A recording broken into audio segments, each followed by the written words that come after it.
Hello, dear students. How are you? I think you are fine. Welcome to my online English class. This is class number 4. I'm Kamru Chaman, lecturer in English, Christian School College, Rampur. Today, I'd like to discuss about question number 11 about antonyms and synonyms. আমরা আজকে antonyms এবং synonyms English second paper থেকে আলোচনা করব।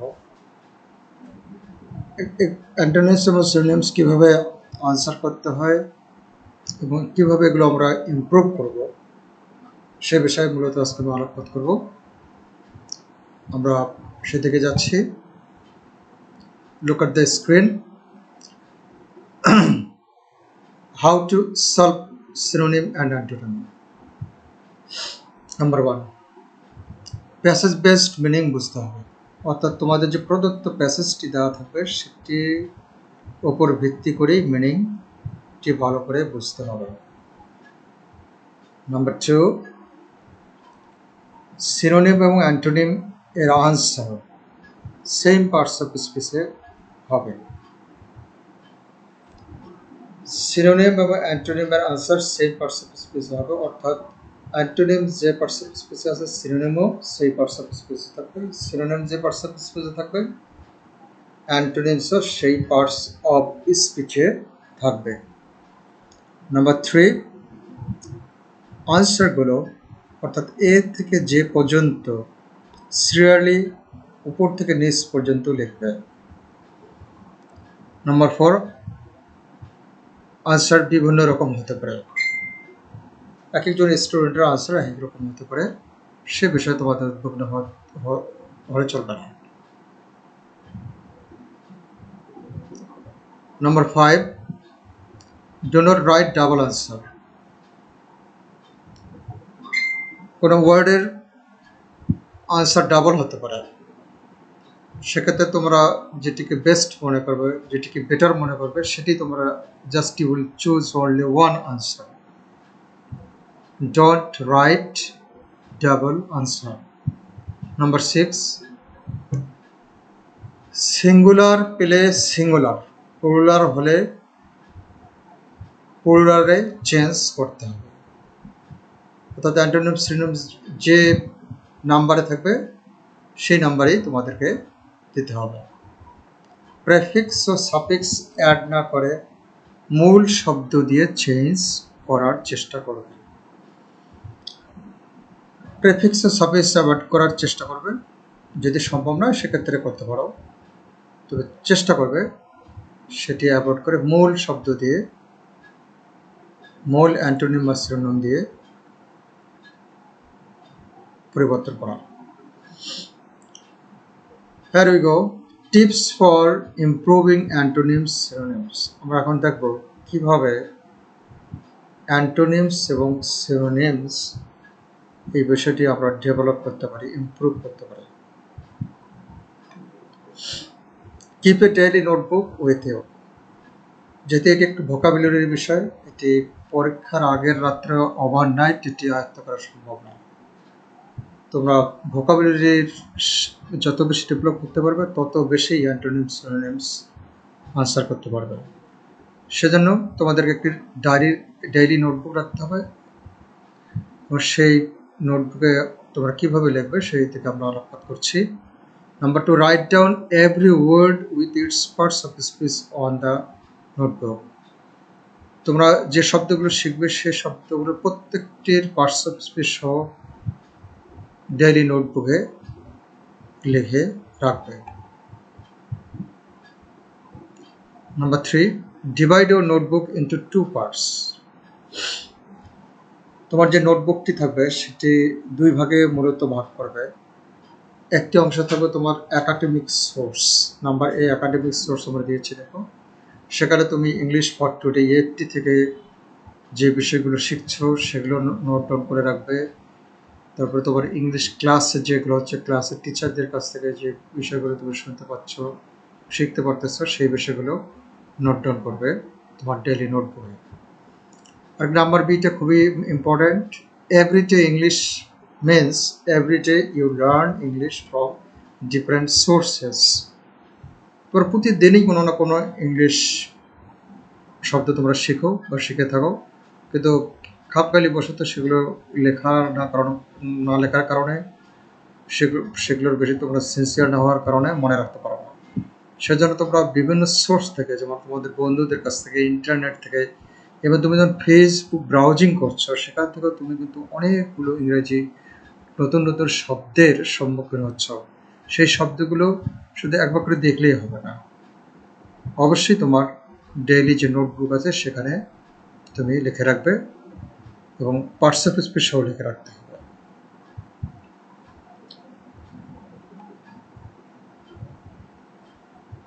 Number 4, entertainment source.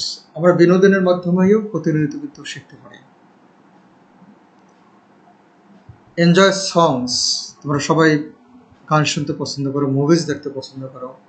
তো গান, movies যখন তোমরা শুনবে এবং দেখবে, তখন সেগুলোর যে লিরিক্সগুলো থাকে, হিন্দি সিনেমা যখন তুমি দেখছো নিচে দেখবে সাবটাইটেল আছে, গানগুলোর মধ্যে লিরিক্সের মধ্যে সেগুলো ইংলিশে দেওয়া আছে। সেই বিষয়গুলো তোমার লক্ষ্য করবে এবং যেটি তোমার কাছে আননোন মনে হবে, যেটি ইন্টারেস্টিং মনে হবে, সেটি অবশ্যই নোটবুকে লিখে রাখবে। এভাবে তুমি বিনোদনের মাধ্যমে প্রতিদিন তুমি শিখতে পারবে।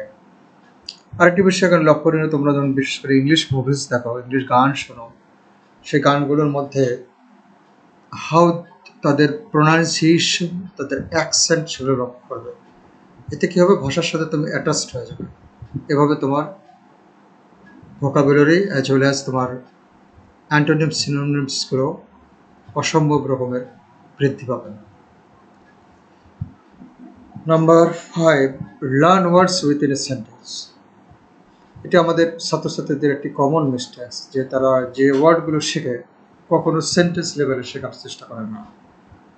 তো সেন্টেন্স লেভেলে তোমাদের অ্যাপ্রোপ্রিয়েটলি শেখার জন্য অনেকগুলো সোর্স আছে। For example, Oxford advanced learner's dictionary written by S Hornby from Oxford University Press. এটি একটি গ্রেট সোর্স হতে পারে তোমাদের জন্য। তোমরা নিউজ পেপার থেকেও অনেকগুলো ইংরেজি ওয়ার্ড তোমরা সেন্টেন্স লেভেলে শিখতে পারো। Number 6, Converse at least half an hour with your friends in English. তোমাদের বন্ধু বান্ধবীদের সাথে তোমরা একটা গ্রুপ করবে, গ্রুপ করে তাদের সঙ্গে কমপক্ষে হাফ অ্যান আওয়ার, আধা ঘন্টা প্রতিদিন ইংলিশ প্র্যাকটিস করবে। যারা মেসে থাকো, মেসেতে তোমরা এটা করতে পারো। যারা হল বাড়িতে থাকো, বাড়িতে তোমাদের যে বন্ধু বান্ধব আছে তাদের সাথে করতে পারো, তোমাদের রিলেটিভসদের সাথে করতে পারো। What ever the situation is, তুমি তোমার মতো করে হাফ অ্যান আওয়ার প্রতিদিন ইংলিশে কথা বলার চেষ্টা করবে।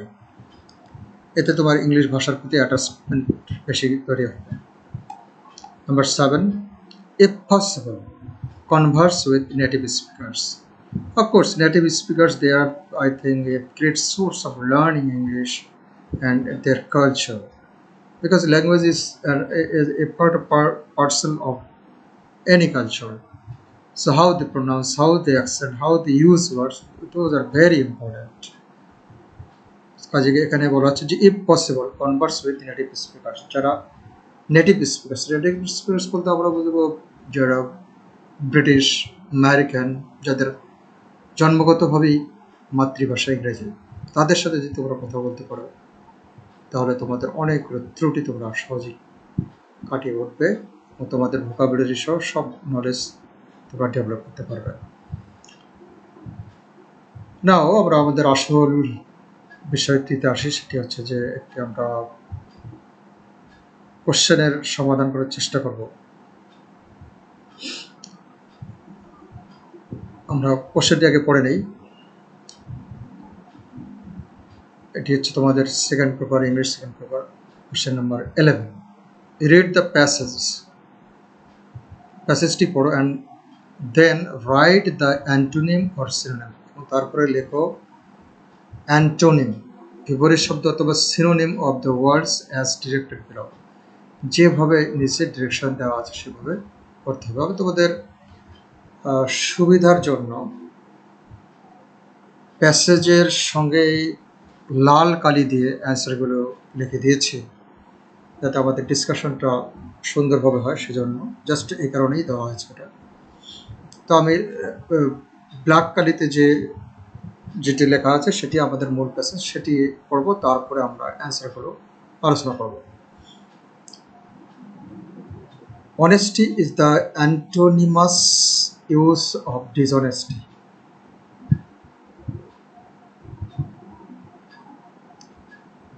An honest man is never harmful to anybody. He never does injustice to other. When he does anything immoral, he feels uncomfortable. He never tells a lie. He is always responsible to his duty. We should not perform any job with insincerity, and it's better to leave the path of dishonesty and falsehood. So this is our passage, and again we look at the question. Read the passage and then write the antonym or synonym of the words as directed below. তোমাদের যে ওয়ার্ডের নিচে underline করা থাকবে সেটি নিচে দেওয়া থাকবে অ্যান্টোনিমস অথবা সিনোনিমস করার জন্য। তো আমরা আলোচনার সুবিধার জন্য পাশাপাশি অ্যান্সারগুলো দিয়েছি, পরে কিভাবে আমি দেখাবো যে কিভাবে তোমাদের অ্যান্টোনিমস সিনোনিমসের কোশ্চেন আসবে সেটি দেখাবো পরে। সো অনেস্টি, এটি কি করতে বলছে? অনেস্টির সিনোনিমস করতে বলছে। অনেস্টির সিনোনিমস হতে পারে ইন্টিগ্রিটি, ফেথফুলনেস। ইজ দ্য অ্যান্টোনিমাস, বিপরীত শব্দ, অ্যান্টোনিমাস ইউজ অফ ডিসঅনেস্টি। অসততার বিপরীত ব্যবহারই হচ্ছে সততা। তো অনেস্টি এর সিনোনিম আমরা ব্যবহার করব ইন্টিগ্রিটি দিয়ে, ফেথফুলনেস দিয়ে, এখানে একটা এস কেটে গেছে, ফেথফুলনেস দিয়ে। এখানে একটু লক্ষ্য করো যে আমি তোমাদের বোঝার জন্য ইন্টিগ্রিটি দিয়েছি, ফেথফুলনেস দিয়েছি। তোমরা পরীক্ষায় কখনোই দুটি লিখবে না, তোমাদের কাছে যেটা বেটার মনে হয় just you will choose one.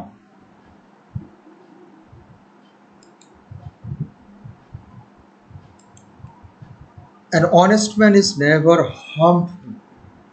Harmful number B, এর অ্যান্টোনিম করতে বলেছে।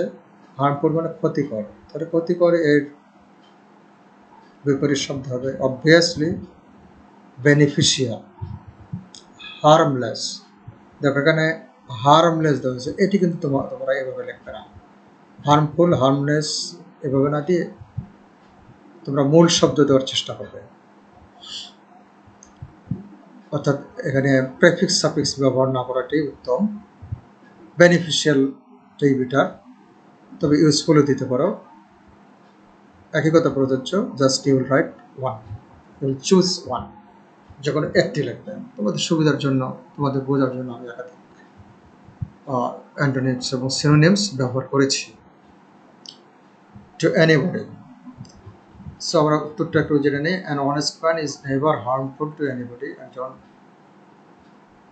সৎ ব্যক্তি কারো প্রতি হার্মফুল নন, ক্ষতিকর নন। হি নেভার ডাজ ইনজাস্টিস, তিনি কখনোই অবিচার করেন না। ইনজাস্টিস এর অ্যান্টোনিম করতে হবে ইনইকুইটি, অবিচারের অ্যান্টোনিম হচ্ছে সুবিচার, right, justice. So injustice, justice দেওয়া যেতে পারে, ইকুইটি দেওয়া যেতে পারে, রাইট দেওয়া যেতে পারে, সঠিক বিচার দেওয়া যেতে পারে। টু আদার, তো আমরা তোমাদের মধ্যে যেটি বেটার মনে হবে তোমরা সেটি লিখবে। প্যাসেজের অন্য অংশে যাই আমরা। When he does anything immoral, যখন সে কোনো কিছু অনৈতিক করে। ইমমরাল, লক্ষ্য করো তোমরা, ইমমরাল এর সিনোনিম দিতে হবে উইকেড, কারাপ্ট, ভিসিয়াস। নৈতিক এর বিপরীত শব্দ, অনৈতিক এর বিপরীত শব্দ হতে পারে, এর সমার্থক শব্দ হতে পারে উইকেট, দুর্নীতিগ্রস্ত, corrupt, vicious, etcetera. He feels uncomfortable, সে অস্বস্তিতে ভোগে। আনকমফোর্টেবল মিন্স, এখানে এটা আমাদেরকে অ্যান্টোনিম করতে হবে, অস্বস্তিতে ভোগে। এর বিপরীত শব্দ হতে পারে স্বস্তি, relaxed, comfortable, easy, etcetera. He never tells a lie.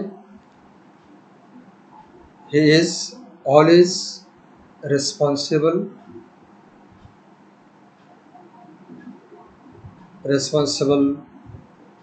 এর মানে হচ্ছে দায়িত্বশীল। আমরা সিনোনিম দিয়ে করতে পারি accountable, liable, amenable to his duty. We should not perform.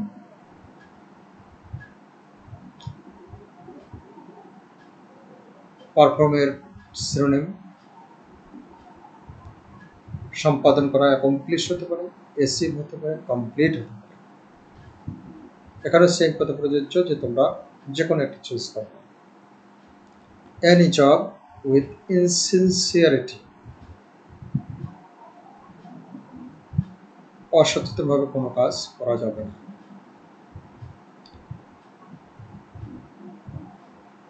ইনসিনসিয়ারিটির antonym হতে পারে sincerity, honesty, faithfulness, etcetera. And it's better এর অ্যান্টোনিম ওর্স। কেন তোমরা লক্ষ্য করো, দেখো এখানে বেটার রয়েছে কম্পারেটিভ ডিগ্রিতে, সুতরাং আমাদেরকে যে অ্যান্টোনিমটি ব্যবহার করতে হয়েছে সেটিও কম্পারেটিভ ডিগ্রিতে ব্যবহার করতে হচ্ছে। To leave the path of dishonesty and falsehood. Falsehood এটি নাউন, আমরা এর সিনোনিম যেটি ব্যবহার করবো সেটি অবশ্যই নাউন দিতে হবে। ডিসেপশন, মিথ্যা, ডিসঅনেস্টি, আনপ্রফিটেবল। সো আমরা মনে হয় তোমরা যে প্যাসেজটি দেখলে, প্যাসেজটি থেকে যেভাবে পরীক্ষায় তোমাদের কোশ্চেন আসবে, কোশ্চেনের নিচে তোমরা এরকম একটি ফরম্যাট দেখতে পাবে। অনেস্টি এর সিনোনিম করো, হার্মফুল এর অ্যান্টোনিম করতে হবে, ইনজাস্টিস এর অ্যান্টোনিম করতে হবে, ইমোরাল এর অ্যান্টোনিম করতে হবে, আনকমফোর্টেবল এর অ্যান্টোনিম করতে হবে, রেসপন্সিবল অ্যান্টোনিম করতে হবে, পারফর্মার অ্যান্টোনিম করতে হবে, ইনসিনসিয়ারিটির অ্যান্টোনিম করতে হবে, বেটারের অ্যান্টোনিম করতে হবে, ফলসহুডের অ্যান্টোনিম করতে হবে। অ্যাকচুয়ালি পরীক্ষায় এভাবেই তোমাদের থাকবে, উপরে প্যাসেজ দিয়ে নিচে তোমাদের আন্ডারলাইনড প্যাসেজের যে আন্ডারলাইন ওয়ার্ডগুলো আছে সেগুলো এরকম এ থেকে যে পর্যন্ত তোমাদেরকে করতে হবে। প্রত্যেকটির জন্য তোমাদের রয়েছে হাফ মার্কস করে 0.5 করে 10টি, টোটাল মার্কস হবে তোমাদের 5। আমি আবারও বলছি, যদি একাধিক অ্যান্টোনিমস সিনোনিমস থাকে কোনো শব্দের, থাকতেই পারে, সাধারণত তাই থাকে, সেক্ষেত্রে তুমি লিখবে কিন্তু একটি। আমরা আরেকটু বিষয়গুলো দেখে নেই। অ্যান্সার, যেহেতু আমি প্যাসেজের মধ্যে আলোচনা করেছি, তোমরা অ্যান্সারগুলো আরেকটু স্ক্রিনে দেখে নাও। Honesty synonym integrity, faithfulness, harmful antonym beneficial, harmless, useful. Injustice antonym inequity, right, justice. Immoral synonym wicked, corrupt, vicious. Uncomfortable antonym relaxed, comfortable, easy. Responsible synonym accountable, liable, amenable. Perform synonym accomplish, achieve, complete. Insincerity antonym honesty, sincerity, faithfulness. Better antonym worse. Falsehood synonym deception, dishonesty, unprofitable. I think, dear student, you have already gone through the passage and have a clear conception about antonyms and synonyms. Thank you very much. Best of you. Take care.